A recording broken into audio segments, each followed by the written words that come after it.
একটি গ্রামের পাশে ছিল ঘন সবুজ একটি জঙ্গল। সেই জঙ্গলে বাস করত এক ধূর্ত শিয়াল। তার সারাদিনের একটাই চিন্তা ছিল, কিভাবে গ্রামের মুরগিগুলোকে ধরে খাওয়া যায়। একদিন গ্রামের সব মুরগি জঙ্গলের পাশের একটি মাঠে পোকামাকড় খেতে গেল। কিছুক্ষণ পর সবাই ফিরে গেলেও একটি মুরগির পেট তখনও ভরেনি। তাই সে একা মাঠে থেকে গেল। এই সুযোগের অপেক্ষাতেই ছিল শিয়াল।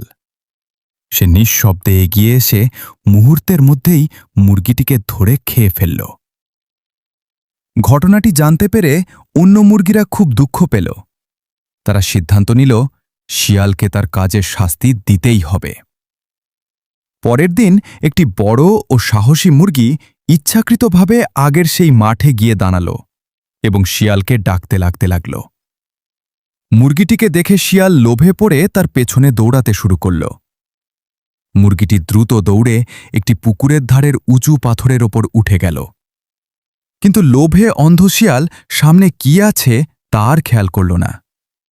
দৌড়াতে দৌড়াতে সে সোজা পুকুরে পড়ে গেল। সাঁতার না জানায় কিছুক্ষণের মধ্যেই সে ডুবে মারা গেল।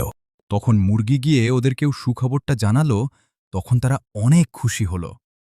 খুশিতে তারা একটা পার্টির আয়োজন করল। এই ভিডিওটি থেকে আমরা এটাই শিক্ষা পেলাম যে অতি চালাকের গলায় দড়ি, তাই কেউ অতি চালাকি করবেন না। Bye bye.